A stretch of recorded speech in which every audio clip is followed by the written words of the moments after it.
Good morning, everyone. I like the headless headset because I like to be among the people and not behind the podium.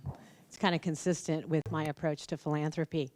About 20 years ago, a mentor of mine was talking to me because I was getting recruited for my very first job in philanthropy. And he said to me, Brenda, who do you think you're accountable to in this new role? And the eager beaver, very youngsome me said, my boss. And he said, try again, Brenda. Who are you accountable to? I said, oh, I know, the board.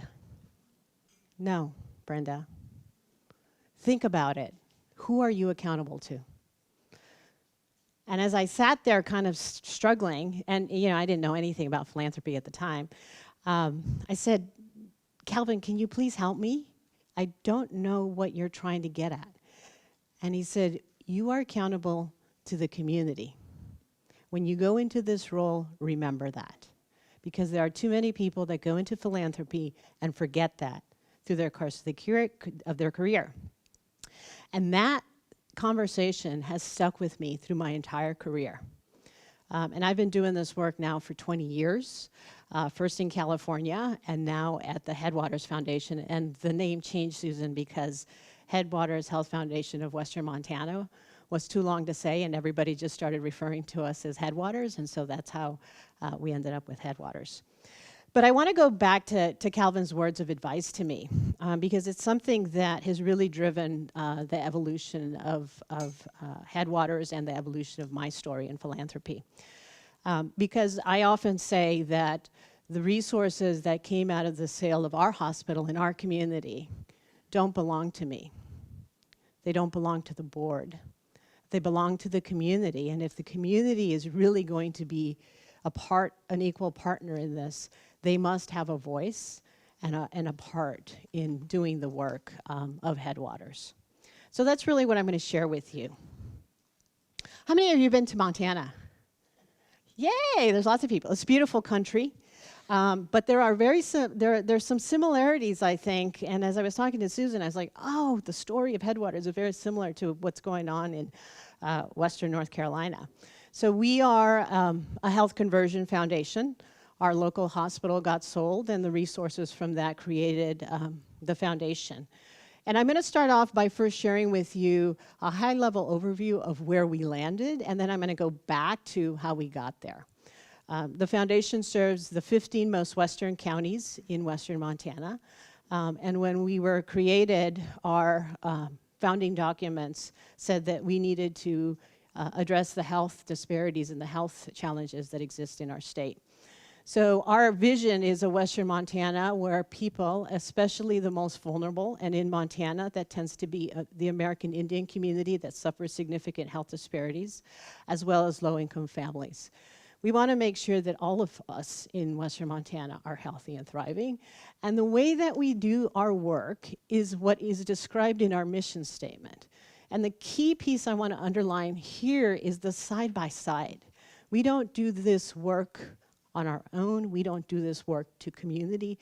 We do it side-by-side in true partnership. And that has been a critical piece of what we have been doing at Headwaters. Our strategic focus, so this is sort of our big framework that we think about, is a social determinants of health, which is a lot of gobbledygook to a lot of people. What it really means is that where you live, where you grow up, where you play, what you eat, have far more significant impact on your health and well-being over time. A lot more, 80% is what studies say, compared to 10% that comes from your genetics and 10% that comes from your access to healthcare. So the fundamental belief for Headwaters is that we need to work in that 80% space, which includes things like early childhood and building resilient parenting, behavioral health of children and families, housing, food security, school wellness, and youth development. So we really thought, if we're really going to change the future of the health of Western Montana, we have to start in this upstream prevention focused on kids. And the vision is not about what we're fixing today, but that in 20 years, Montana will be one of the leading states in terms of its health indicators and not middle of the road in the way that we are today. Our approach, and this is really a critical piece. We have really been thinking about how do you put the community in the driver's seat. I'm not from Montana. I'm not a healthcare person. I haven't been working in the community. I don't have the answers. But people who are on the ground doing this work and have been doing it for a long time have a lot of experience and a lot of knowledge, and they can help me. And I hired people who had no experience in philanthropy because I wanted to change the way philanthropy is done in this country. I want to flip it on its head and bend the power dynamic to the extent I can, and that required me to really think differently about the role of community and the role of my staff. Wanted to leverage, heard earlier today that that's part of what you all are trying to do here in North Carolina, leverage the community strengths that were already there. Way before Headwaters was created, there were lots of different nonprofit organizations, lots of individuals in the community that were doing this important work. And our goal was to come in and build off of that existing strength that already was there in the community. We wanted to spur collaboration. And that meant not only spur it within the community, but also spur it within all of the funders that are playing in North Carolina, or in Western Montana. We wanted to make sure that we weren't this kind of fringe group over here or this novel group over there. We wanted to be part of the community. We also wanted to learn. Learn is a real important concept in philanthropy because it's one of the few industries where you have resources to take risks and make mistakes and learn from them. Nobody else can. Government can, elected officials can't, business can't. Philanthropy has that luxury, and it's that possibility that you can take resources and try things is really exciting. But if you do it and you don't learn from your mistakes, that's when you run into challenges and problems. So you want to make sure, we want to make sure that we're a learning institution, and not only learning as a board and staff, but learning with community, sharing what we're learning from the work that we're doing. And then this notion of breaking the power dynamic, and I'm going to tell you a little bit more about that in a couple of slides. I have the circle of trust because that has been a fundamental piece of how we've been doing the work. It is a circle of trust because if it gets broken at any point, then the work falls apart. And it starts with, for our foundation, the board ceding power to community in the way that we did our work. It then required the board to also cede power to myself and my team to operationalize the framework that they developed. And then I have to trust my staff to be able to do the work because otherwise I'm breaking the circle. And then my staff, as they're working with organizations and individuals in the community, have to trust them. And the community has to trust my staff. And so we're back, right? Full circle. It's a really critical concept. I want to play off what Brenda said about having staff that's in the community, being visible in the community, and take that one step further and urge you to hire staff that's from the community, that knows your community. There's no better way for a foundation, a new foundation, to gain credibility. And there's no worse way than to start with an all-new, brand-new slate of people that no one knows, no one has seen, and you're being asked to trust, because trust doesn't happen overnight. So I think having people that the community knows and trusts in your foundation is a great first step. I think philanthropy is about love. Place-based philanthropy, which is what I am and what healthcare conversions are, has a unique and special role. It's fostering love for each other and our shared community. So this morning I'm going to focus on 3 connected areas through which our foundation works, because I'm telling you a 20-year story in about 20 minutes. And I have to pick my shots here and tell you a few things, and then I'm happy to answer questions afterwards. But let me just draw out, we are not a healthcare conversion foundation. We are not a big foundation. We don't have a whole lot of discretionary money, but I think we do a whole lot with what we have. So I want to underline that. It's not all about money. And we heard our morning panelists talk about that. So we work to maximize impact and realize the potential of philanthropy in 3 areas. We engage in structural or systems change. We cultivate and facilitate caring relationships and foster transformation. So structural, relational, and transformational. But first, I think important to know a little bit about my area of central Wisconsin and context for our story. So the aerial here represents the paper industry, the Wisconsin River running through the center of the state. And up until the year 2000, we were the smallest city in the U.S. to house Fortune 500 headquarters. So 18,000 people with a Fortune 500 headquarters for over a century. So we had not only a single industry culture, we had a one company town culture. And life was very good for a long time in that area until 2000 when the headquarters sold, the company sold and the headquarters moved to Finland. And within 3 years, we lost 40% of our total employment. And we had a real economic crisis on our hands. Not only did we have an economic crisis, we had a crisis or a vacuum, if you will, of systems and leadership. So you think about everything in service of one single company in that kind of contained area. Leadership was provided by the company in general. Workforce systems, economic development structure, everything was in furtherance of the industry. And so all of a sudden, we've lost 40% total employment, and we have a vacuum. And we were a pretty traditional community foundation at the time. We were raising money and making grants, and that was predominantly what we were doing. And we went out in the community, and what is it that we can do, and had strategic conversations, and the community said, we want you to create jobs. And so for an organization that was cutting scholarship checks, creating jobs was not on our radar. But clearly, and very soon, we understood that it would not matter if we built a large endowment over time if we did not have a community to serve. And so our board decided that we needed to step back and assess what is it that this community needs us to be. So the way that we did business in the past, we knew was not going to serve us in the future, and the community was calling on us to do more than fund development and grant making.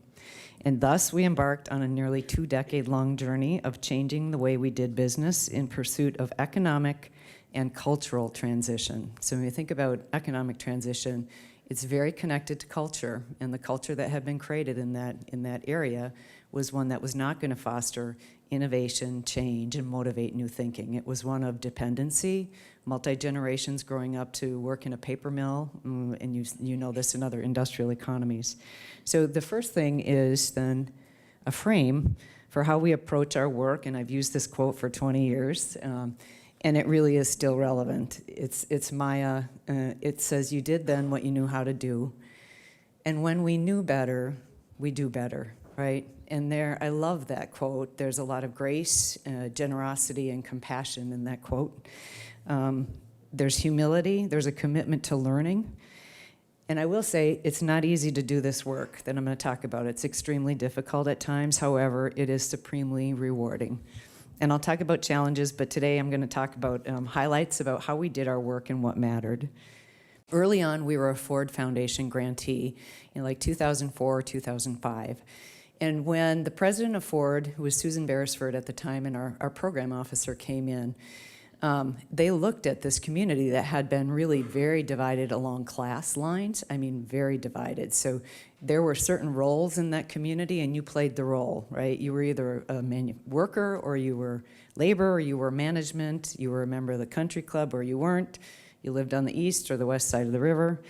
And their assessment was, you are not going to transform this community or this economy using a U.S. model of trust, community foundation that was born out of trust banking. That in fact, you need to go overseas, and we're going to send you and some community members overseas to see community philanthropy in action. That's about fostering connections, love. And they sent us and community members, a group of us, to Northern Ireland.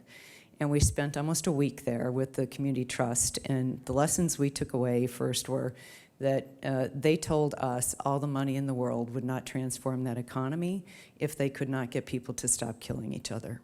And in fact, that the real work was about fostering forgiveness, peace, reconciliation, so that we could move forward and build trusting relationships.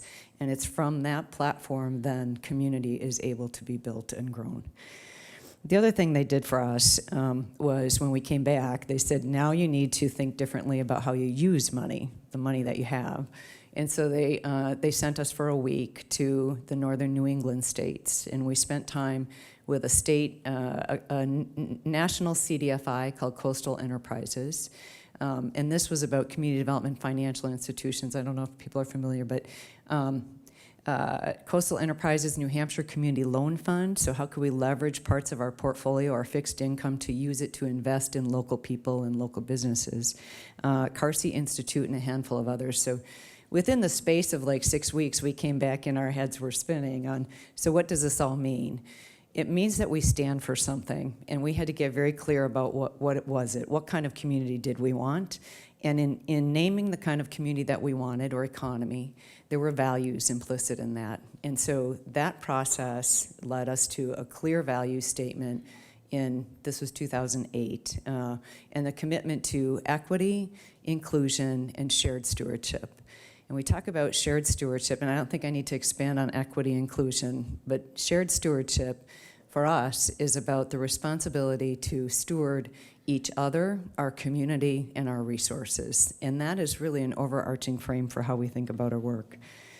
So in addition to training and equipping with skills, relationships grow through shared experience and social cohesion. An example I want to share this morning that has far exceeded our expectations is how we changed our annual meeting, and I'm going to have someone else tell you about it instead of me, but I'll set the frame and tell you that a traditional annual meeting 20 years ago for us would have been inviting donors for cocktails to hear about what their investment in, because we have donors, right? Healthcare conversion foundations don't have a whole bunch of donors and donor advised funds. Invite them in, what did their money accomplish, right? And when we committed to values in '08 of equity, inclusion, right? So that was not very inclusive. It was not very accessible. And what could we do to turn that on its head? And decided that we were going to take the allocation of resources and create a community picnic.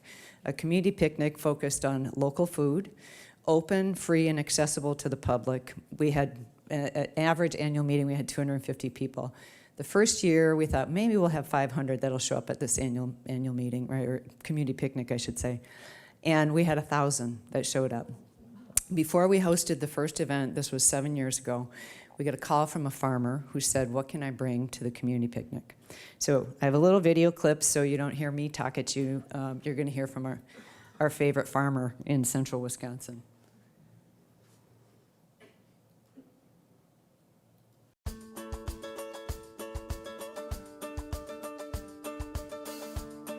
To make something happen, to help people make something happen. Do it. Let's have a little excitement, little fun.